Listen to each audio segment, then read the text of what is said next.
والحاتمہ، کہتے ہیں ہمارے 5 مشکل کشاں ہیں، اطفی بہا، جن کے ذریعے سے بجھاتے ہیں ہم حر الوبا، وباؤں کے چلن کو اور اس کی تپش کو اور اس کے آگ کو دور کرتے ہیں۔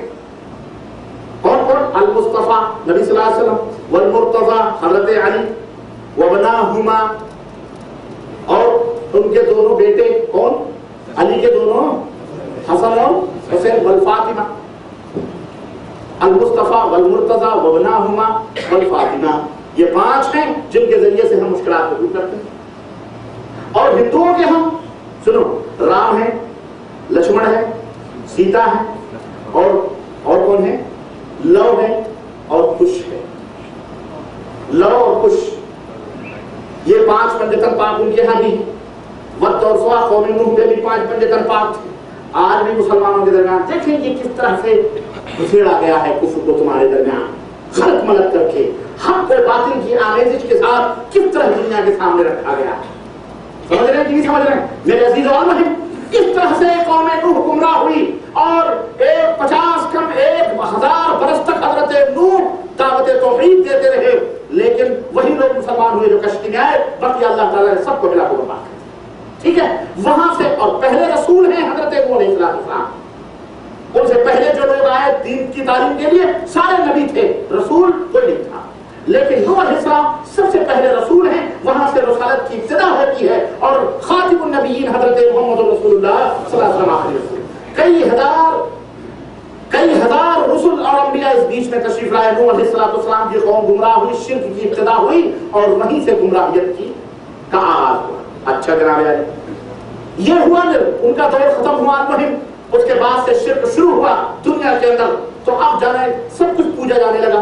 آخر ہمارے نبی حضرت محمد رسول اللہ صلی اللہ علیہ وسلم تشریف لائے۔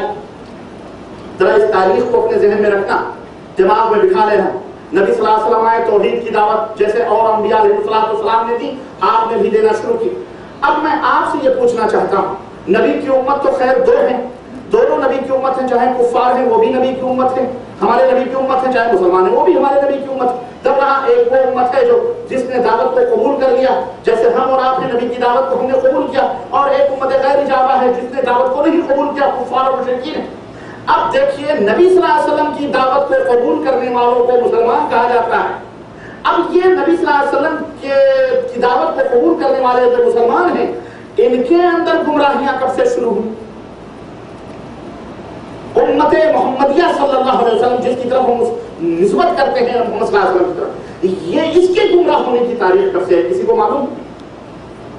اس امت میں گمراہی جیسے نوح علیہ السلام کے زمانے میں گمراہی تو آئی، تو اس امت میں گمراہی کیسے کب سے آئی؟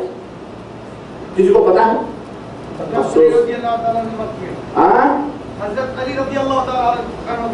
نہیں، جزاکم اللہ خیر۔ ہم اور آپ اپنی تاریخ بھی بھولے پڑے ہیں۔ قریب رہا ہے حضرت عثمان کے بعد حضرت علی آئے ہیں۔ میں کہنے کا مطلب یہ ہے اپنی تاریخ بھی، بربادی کی تاریخ بھی تم بھول گئے ہو مسلمانوں۔ اپنی بربادی کی کم از کم تاریخ دیکھو۔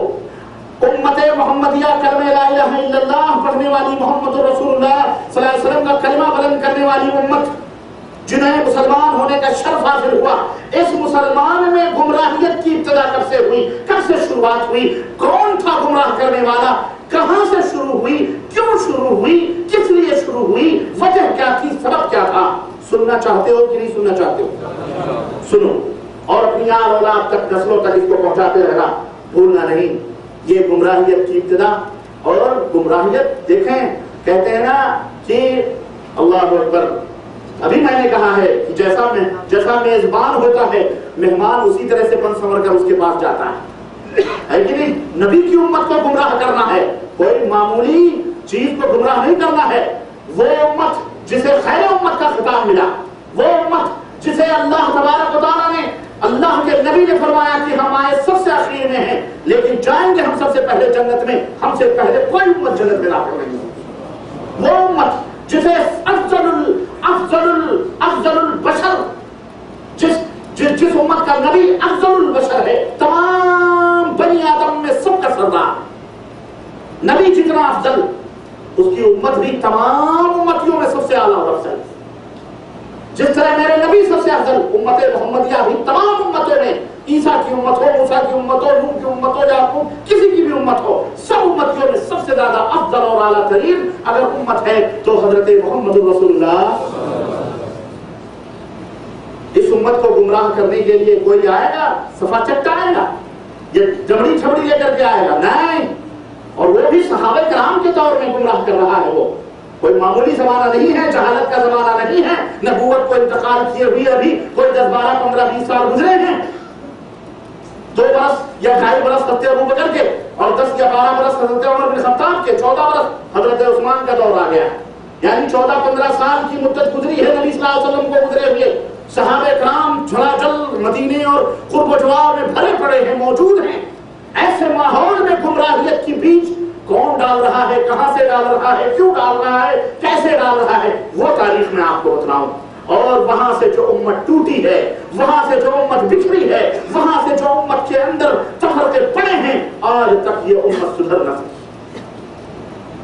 سنو مسلمانوں، تمہاری تباہی کہاں سے شروع ہوئی ہے؟ اللہ اکبر۔ اس امت کو کہاں کہاں لوٹا گیا، کیسے لوٹا گیا، اور اس امت کے ایمان اور عقیدوں کو کیسے شرک اور بدعات کی نجاستوں سے آلودہ کیا گیا۔ تم پاک و صاف طاہر مطہر تھے، دنیا کے مسیحا تھے، مگر تمہیں نجس اور ناپاک بنایا گیا، تمہارے دامنوں کو تاردار کیا گیا، ناپاک بنایا گیا۔ کیوں بنایا گیا؟ کب بنایا گیا؟ کہاں بنایا گیا؟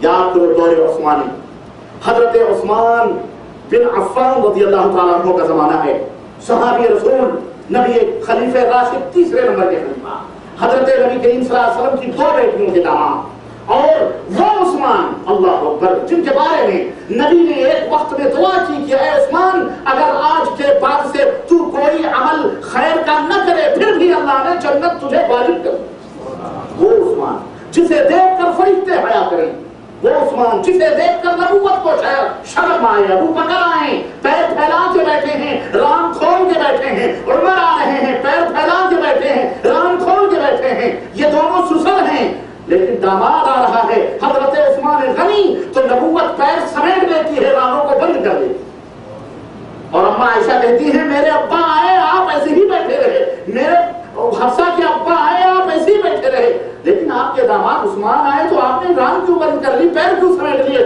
کہنے لگے عائشہ بھلا میں اس بندے سے حیا نہ کروں جس سے فرشتے بھی حیا کر رہے ہیں۔ یہ ہے عثمان غنی۔ اس کے ہاتھوں پر جب ذلیل یہودیوں نے یہ دیکھا کہ اب ان کا مقابلہ تلواروں کے ذریعے سے نہیں ہو سکتا، آمنا سامنے سے مقابلہ نہیں ہو سکتا، تو ان ذلیل یہودیوں نے جس طرح ان کی شروع سے اور پہلے سے یہ خطرناک، اور اللہ تعالیٰ نے مغضوب علیہم کا خطاب ان کو دیا، ان کے اوپر وضربت علیہم الذلۃ والمسکنہ کی مہر لگائی کہ جہاں کہیں بھی یہ رہیں گے ذلت و رسوائیاں ان کے اوپر تھوپی رہیں گی، یہ ذلیل رہیں گے، رسوا رہیں گے، اور یہ وہ لوگ ہیں جن کے اوپر اللہ کی لعنت ہے، اور جن کے اوپر داؤد کی لعنت ہے، سلیمان کی لعنت ہے، تمام انبیاء اور زمین اور آسمان کی لعنت ہے۔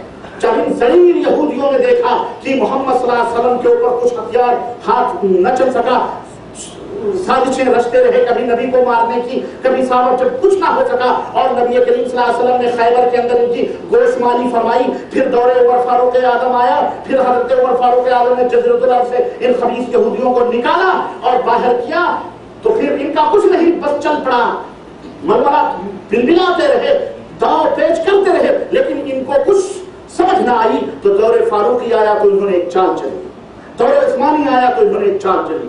ایک شخص ابن سودا ابن عبداللہ ابن سبا، اس کا نام پڑا، عبداللہ نام رکھا، اس نے نام بھی بڑا پیارا رکھا، احب الاسماء اللہ، جو اللہ کے یہاں سب سے پاکیزہ اور پیارا نام ہے عبداللہ، وہ نام اس نے اپنے لیے چوائس کیا۔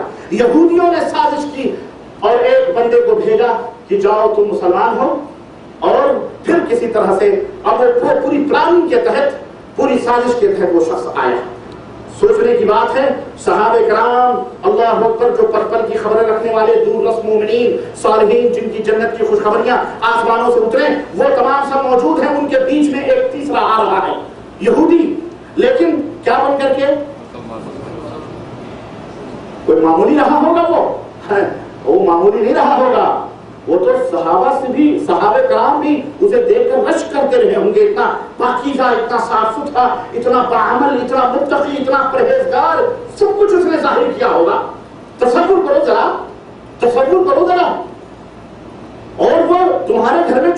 کرنے آ رہا ہے, نبوت کے دامن میں داغدار نبوت کی امت, نبی کی امت کو کرنے آ رہا ہے. ایسے نہیں آیا ہوگا وہ یہودی کا بچہ, وہ خبیث آیا ابن سبا جس کا نام عبداللہ رکھا گیا. حضرت عثمان غنی کے ہاتھ پر بیعت کی, توبہ کی اور اقرار کیا لا الہ الا اللہ محمد رسول اللہ, ارکان ایمان ارکان اسلام سب کچھ کا, نماز سب کچھ ظاہر ان کے پیچھے بیعت کی ان کے ہاتھ, جن کے ہاتھ پر جن کے جنت کی خوشخبریاں دی جا رہی. آج تو تم نہ جانے کن کن گنہگار ناپاک لوگوں کے ہاتھوں میں بیعت کر کے کہتے ہو جنت کی ٹکٹ سرٹیفکیٹ لے کے بیٹھ جاتے ہو, یہ ہمارے پیر فلانے ہیں, ہم جنت میں جائیں گے کیونکہ وہ جنت میں جائیں گے تو ہم نے بیعت کی ہے, ہم بھی جنت میں جائیں گے. یہ دیکھو حضرت عثمان غنی کے ہاتھ پر بیعت کر رہا ہے یہ بندہ, عبداللہ اس کا نام ہے, نماز بھی اس کی ویسے ہی, روزے بھی, حج بھی, زکات بھی, صحابہ کے درمیان چلنے پھرنے والا ان کا شاگرد ہے, رشید بنا ہوا. اب سنو جناب عالی اس نے کیسے گمراہ کیا. جب اس نے دیکھا کہ میرے علم کے تقوی کے پرہیزگاری یہودی کا بچہ تھا, وہ جینیس بہترین مائنڈ والا بھیجا گیا ہوگا, مسلمانوں کو گمراہ کرنے کے لیے کوئی لڈو منچو نہیں بھیجا گیا ہوگا, بہترین آدمی بھیجا گیا ہوگا, ان کے درمیان جو سب سے باعلم اور باصلاحیت رہا ہوگا اس کو بھیجا گیا ہوگا, بھیجا گیا. اور اس طرح سے اس نے جب دیکھا کہ سب لوگ ہمارے وہ ہو گئے اور مسلمان اب فتح پہ فتح کر رہے ہیں, مصر بھی فتح اور جناب عالی کوفہ بھی, عراق بھی, بصرہ بھی, شام بھی, سب مملکتیں فتح ہو رہی ہیں. مدینے سے وہ نکلا, کوفہ گیا, بصرہ گیا, عراق گیا اور مصر گیا, اور یہاں وہ جو بیچارے جاہل قسم کے لوگ تھے, نئے نئے مسلمان جو مدینہ کہاں آ سکتے تھے, بیچارے صحابہ کرام کے دور میں بھی غربتیں اور افلاس تھے, وہاں جا جا کر کے کہا دیکھو میں فلاں ہوں, حضرت عثمان کے ہاتھ میں بیعت کر کے آیا ہوں, میرا نام عبداللہ ہے اور میں ان کے پیچھے نمازیں بھی پڑھتا تھا, بڑے تقوی بڑے پرہیزگار. اب اس نے اپنا ایک جاہلوں کا حلقہ بنایا, جاہلوں کا حلقہ, چند لوگ ہے, صحابہ کرام سے کون نہیں محبت کرتا, بولو کون نہیں صحابہ کرام سے, سب حلقہ بنایا. اور حلقہ بنا کر کے اس نے اب بہت سوچ سمجھ کر کے, سنو گمراہیت کا وہ بیج دیکھو کس طرح سے وہ ڈال رہا ہے, کوئی ادھر ادھر کی بات نہیں کر رہا, کہتا ہے غور سے سننا. پہلا عقیدہ اس نے ڈالا کہ مسلمانوں مجھے حیرت ہے تمہارے عقل و دانش پر کہ تم یہ عقیدہ تو رکھتے ہو کہ عیسائیوں کے نبی عیسیٰ علیہ السلام زندہ اٹھا لیے گئے آسمان پر اور قیامت قریب آئے گی تو پھر وہ دوبارہ زمین میں واپس آئیں گے. تم عیسیٰ کے آنے کا عقیدہ تو رکھتے ہو, تو جو سید البشر ہو, سید ولد آدم ہو, جو نبی سب سے زیادہ افضل و اعلیٰ ہو, ہمارے نبی محمد صلی اللہ علیہ وسلم, بھلا ان کے بارے میں تم یہ کیوں عقیدہ رکھتے ہو کہ وہ مر گئے ہیں, وہ کیوں نہیں واپس آئیں؟ وہ ضرور واپس آئیں, وہ ضرور. جب عیسیٰ آ سکتے ہیں تو ہمارے نبی, یہ پہلا عقیدہ. تاریخ اٹھا کر کے دیکھیں, یہ بتاؤ کیسا پیارا ہے عقیدہ ہے. فوری طور پہ تقابل میں آدمی بڑھ جائے, آدمی کو پھوڑنا ہوتا ہے تو اسی پھوڑا جاتا ہے. تیرا دوست اتنا لے رہا ہے تو تو نہ اٹھ گیا ہے, تو کیوں نہیں لے رہا؟ تیرا بھائی اگر اتنے کا مستحق ہے تو تو بھی تو ان کا اپنے باپ کا بیٹا ہے, تو بھی لے لے. ایسے ہی پھوڑا جاتا ہے. غلو, عقیدت اور محبت اس نے ظاہر کی اپنے نبی کی شان میں. نبی کی شان میں گستاخی اس نے نہیں, اپنے نبی سے محبت کا اظہار کیا کہ ہمارے نبی سب سے افضل و اعلیٰ. تو پھر عیسائیوں کے نبی عیسیٰ علیہ السلام جب ان سے نیچے مقام رکھتے ہیں, وہ واپس آئیں گے تو ہمارے نبی کیوں نہیں واپس آئیں گے؟ اب یہ تو بڑی عجیب و غریب بات کی جائے, ان کا واقعی ہے, یہ تو بات صحیح ہے. جاہل میں تو یوں بھی کھوٹے سکے بھی چل جاتے ہیں, جیسے آپ چلا رہے ہیں لوگ اپنے اپنے دکانداریاں اپنے چلا رہے ہیں عقیدتوں پر. ہمارے نبی یہ, ہمارے نبی کو, ہمارے نبی غیب بھی جانتے ہیں, ہمارے نبی ہر جگہ حاضر و ناظر بھی ہیں, ہمارے نبی ہر مسجد میں ہیں, ہر گھر میں ہیں, مومنوں کے ہر دروازوں میں ہیں, ہمارے نبی کو سب پتا ہے, ہمارے نبی سب سب سب. اب کون انکار کرے؟ جو انکار کرے وہ وہابی ہے, وہ کافر ہے. بین ہی اسی طرح سے یہ عقیدہ یہودی کے بچے خبیث نے عبداللہ ابن سبا نے دیا. غلو, اس نے کیا کیا؟ بولو, غلو. نبی افضل ہیں, اس میں کوئی شک ہے. ہمارے نبی عیسیٰ سے بھی افضل ہے, کوئی شک ہے. ہمارے نبی تمام بشر میں سب سے افضل ہے, کوئی شک ہے. لیکن ہمارے نبی